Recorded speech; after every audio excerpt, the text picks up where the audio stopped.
Welcome. You've found your way to a quieter place. Here the past unfolds slowly, not in battles or bold declarations, but in worn hands and weary steps, in forgotten fields and long, silent winters. Tonight, we travel not with the warriors of legend, but with those they left behind. Beyond the clamor of raiding ships and ringing swords, there were other lives, quieter, heavier, and far less romantic. This is the world of the Viking farmer, of frozen mornings and smoke-filled halls, of sagas never written and lives lived mostly in silence. So take a breath, let it out slowly, settle in beneath a blanket or a quiet sky, and imagine yourself in a world shaped by frost, fjords, and the endless rhythm of survival. Imagine waking before dawn, not because of a rooster or an alarm, but because the cold crept into your bones and refused to let you sleep. The fire at the center of your longhouse has long since gone to embers. The air is thick with the smell of old smoke, damp wool, and the faint sour tang of fermenting milk. Outside, snow presses against the wooden walls. Winter in the Viking world lasts longer than you might expect, grey and stubborn. The sky offers little comfort. It is not the pure white of fresh snow, but the flat, pale smear of daylight that never fully wakes. You pull on layers that were never truly dry. The wool itches, the seams are stiff with old salt and sweat. But there is no choice. The animals will need feeding. The ice must be chipped from the trough. The children will want warm broth, and the roof beams should be checked for sag. You are not a warrior. You are a farmer, and that is far harder work. The land here is not gentle. Much of Scandinavia is rocky and uneven. The soil is thin and grudging. To grow barley or rye requires more than planting. It demands patience, timing, and relentless effort. Stones must be cleared by hand. Fields must be burned and fertilized with ash. Every harvest is a gamble, and the house you live in is built on the edge of that risk. And yet you plant, you dig, you hope. Spring comes late and briefly. When it does, the world turns to mud. Paths become rivers, carts get stuck. You lean your shoulder into the ox yoke, dragging it inch by inch toward the field, boots sucking down into the thawed earth with each heavy step. Then there is haymaking, that short, frantic window in summer when the grass must be cut, dried, and stored before the weather turns. The scythe blisters your hands. The sun, when it does shine, burns your neck. There is no rest. The animals will not survive the winter without it. You work with tools that are simple and heavy, axes, hoes, plows, with wooden frames and iron-tipped blades. You sharpen them by hand and repair them with what you can salvage. When a tool breaks, it is not an inconvenience, it is a disaster. And then there is the winter again. It returns like a tide, slowly, then all at once. The daylight fades to just a few hours. The cold settles into the walls. Food must be rationed, and every creak in the beams above reminds you how vulnerable your home is to wind and snow. In those months, you sit in the longhouse, sharing warmth with your animals. Yes, the livestock often lived inside with the family, separated by a low wall. You sleep beside the cows, the pigs, the chickens, because their body heat is part of what keeps you alive. It is noisy, it smells, but it is necessary. The children grow pale and thin. Colds last for weeks. Sometimes the little ones don't survive. You mark the beam with a notch. There is no priest, no graveyard, just a small cairn in the trees. When the raiding parties return, there is meat again. Silver sometimes, stories always, but you don't listen for the glory. You listen to know which husbands returned and which wives will now manage the farm alone. Again, it is hard to explain just how isolated you are. Villages are sparse. The nearest neighbor might be hours away by foot, through thick forest or over icy fjords. News travels slowly. When something breaks, you fix it. When you get sick, you endure. If someone dies, you wrap the body in linen and bury it yourself. perhaps with a few possessions and a whispered prayer to Thor or Frey. There are good days, days when the sun dapples the barley, when the goats give rich milk, when your children laugh as they gather mushrooms in the woods, when the smoke rises straight from the hearth, and you feel for a moment that the world is quiet and kind. But most days are not like that. Most days are work. Cold work, wet work, repetitive and unending. The kind of labor that grinds the years into your back, bends your fingers, and leaves you too tired for stories by the fire. And yet, this is what held the Viking world together. Not the warriors, not the kings, but the farmers who kept the families fed, the animals alive, and the land just barely coaxed into giving enough. It's easy to forget them. History favors the bold. The raider with the axe, the skald with the song, but the world they returned to, the longhouse, the smoked fish, the homespun cloth, the barley stew that was made by hands far less celebrated, by hands like yours, by people who endured more than they conquered, by those who stayed behind. Let us leave the damp fields and enter the misty realm of legend. You've likely heard his name before, Ragnar Lothbrok, a figure cloaked in fame and fog. A Viking hero who straddles the line between myth and memory. But did he ever truly exist? Or was he always just a story? Imagine a dim hall in winter, firelight flickering against carved timbers. The skald begins his tale, voice low, rhythmic, weaving words as steady as the falling snow. He speaks of Ragnar, slayer of dragons, lover of shield maidens, father of fierce sons. But real history rarely rhymes so neatly. There are fragments, scattered pieces across sagas and chronicles. If Ragnar lived, it would have been in the early 800s, a time when oral tradition ruled and few scribes bothered to write down the lives of Norsemen. What we have instead are echoes, written down centuries later. The sagas describe him as a king, a raider of Paris, and even an emperor of the north. They say he wore breeches boiled in pitch and hair to ward off serpent bites, hence the name Lothbrok, or hairy breeches. They tell us he was brave, clever, and beloved by many, but also cursed by pride. And then there is his death. According to the most famous version, Ragnar was captured by King Ella of Northumbria after a failed raid on England. Rather than execute him by sword or noose, Ella, in cruel retribution, cast him into a pit of snakes. Picture that scene. A Viking warrior, bound but unbowed, lowered into a damp hollow writhing with adders. The saga tells us he met his end, not with screams, but with a prophecy. How the little piggies will grunt when they hear how the old boar died. His sons, Bjorn Ironside, Ivar the Boneless, Sigurd Snake in the Eye, and Hvitserk, are said to have raised the great heathen army to avenge him, a story fit for the bards. But what do the historians say? The Anglo-Saxon Chronicle does mention a massive invasion of England around 865 CE, led by a formidable Viking force. It notes the fall of York and the death of King Ella. And yes, some of those leaders may have been called Ivar or Halfdan, but there is no mention of Ragnar, no snakes, no breeches. In fact, some scholars believe Ragnar is a composite, a stitched-together legend, combining several real Viking leaders into one mythical patriarch. Ragnar, Regin Heres. Even a Viking chieftain who once raided Paris in 845 CE might have been part of the myth's foundation. Then there's Ivar the Boneless, Ragnar's supposed son. He may well have been real. An extraordinary tactician, known for both cruelty and cunning.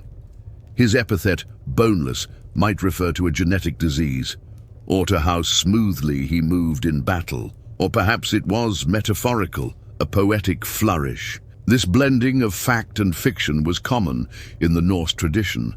Sagas weren't written to record history. They were meant to teach, to entertain, to remember. And like all good stories passed down by firelight, they grew with each telling. So perhaps Ragnar never faced a pit of serpents. Perhaps he never lived at all. But his legend mattered. It inspired raids, shaped dynasties, and gave meaning to the brutal churn of early medieval warfare. His sons, real or imagined, became models of vengeance and honor. His death, dramatic and strange, gave cause to one of the most terrifying invasions England ever saw. And in the longhouses of Scandinavia, under low timber ceilings, his tale lived on, passed from voice to voice, like embers carried through the dark. Not because it was true, but because it was worth remembering. Now let us drift away from legend and lean into something tangible. Imagine the weight of Earth being lifted, slowly, carefully. You are in southern Norway, it is 1904, and farmers near a quiet farmstead at OSEBERG have struck something unusual. A curved piece of ancient wood, rising from beneath the soil like the rib of some long-dead sea beast. What they uncovered would become one of the most extraordinary archaeological finds in Viking history, the OSEBERG ship. Exquisitely preserved beneath a burial mound of clay and turf, this ship had not sailed the seas in over 1,000 years, and yet it had not disappeared. It had waited, perfectly still, beneath the layers of time, a ghost of craftsmanship, ritual and reverence. The ship itself is breathtaking, carved from oak, about 21 meters long, with tall, elegant lines and a serpent's head curling at its prow. Every inch of it speaks to the artistry of Viking woodworkers, smooth, flowing shapes, interwoven beasts, patterns that twist and coil like windblown thread. But it wasn't built for travel. This ship was never meant to sail again. It was a burial vessel, part tomb, part tribute, part passage, and it held 2 women, not warriors, not kings, but women laid to rest in a chamber at the heart of the ship, surrounded by objects that spoke of wealth, power, and mystery. We do not know their names. One was older, perhaps in her 70s, with signs of arthritis in her bones. The other, younger, possibly a servant or companion. Their remains were disturbed long before archaeologists arrived. Grave robbers had broken into the chamber centuries ago and stolen what they could.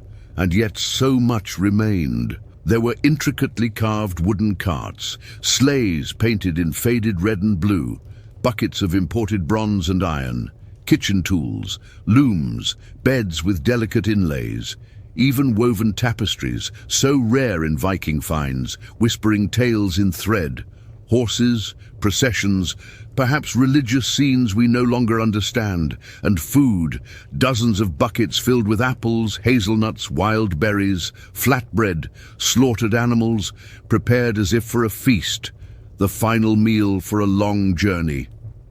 This was not an ordinary burial. This was ritual on a grand scale, the kind of funeral reserved for someone of immense importance. But why? Who was she? Some believe the elder woman may have been a Velva, a seer, a priestess, perhaps even a queen, a woman of wisdom and ritual power. The objects in the grave suggest status, but not royal excess. There were no hoards of gold, no swords or shields. Instead, there was meaning, woven, carved, offered in layers. The burial itself dates to around 834 CE, a time when Norse beliefs were still strong, before the tides of Christianity reshaped the north. The ship, the food, the tools, all were part of a belief in continuation, that death was a journey, and the deceased would need these things in the next world. It is a glimpse not into war, but into culture, into reverence, and into womanhood in a time we often think of only in terms of men. The OSEBERG woman, whoever she was honored, protected, remembered. Her ship became a statement not of conquest, but of community, spirituality, and respect. Today, the ship rests in the Viking Ship Museum near Oslo, restored, displayed, surrounded by the hum of quiet footsteps and whispered awe.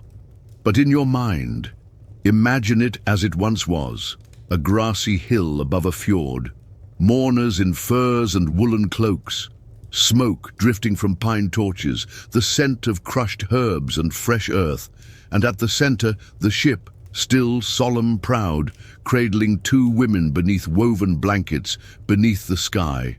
A life, sent out not on the sea but into memory. Now let us step away from the graves and into the living heart of Viking society. Not a battlefield, not a farm, but a hall, long, low, and warm against the northern wind. Imagine it. A wooden structure, perhaps 30 meters long, nestled into a gentle slope above a fjord. Its walls rise from stone foundations, thick with wooden beams. The roof is steep, draped in thatch or overlapping shingles, sturdy against the heavy snow. Smoke curls from a vent near the ridge, spilling into the pale morning light.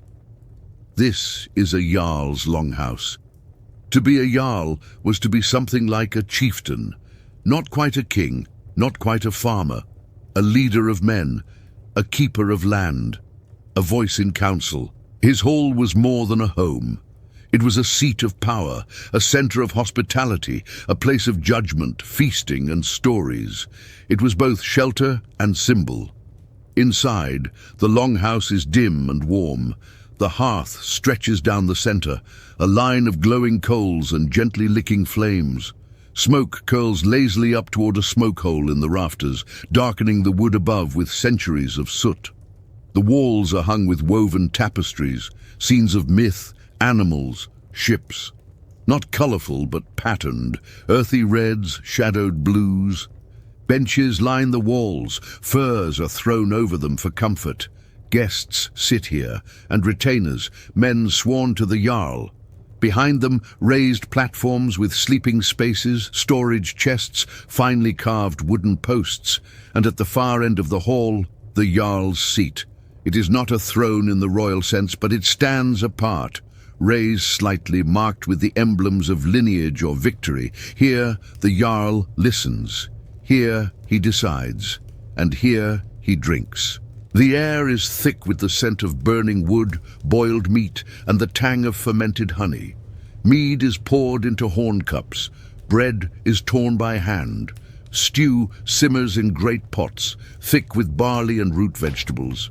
A pig turns slowly on a spit. The warmth of bodies, the rhythm of conversation, the gentle clatter of carved utensils, all of it blends into a steady, sleepy hush. Even in celebration, the longhouse is not wild. It is deep, layered. The Jarl may host visiting dignitaries, minor kings, traders from across the seas. They bring gifts, amber, silver, silks from the east. In exchange, the Jarl offers hospitality, alliance, protection. But this hall is not just for feasts. It is where disputes are settled, where oaths are sworn on a sacred ring, brought forth from its place near the hearth, warmed by the gods. A man may place his hand upon it and vow loyalty or truth. Breaking such an oath is not just shameful, it is dangerous. The gods do not forget. Here too, sagas are sung. Skalds, poets, stand near the fire and recite verse from memory. Their voices are not loud but firm.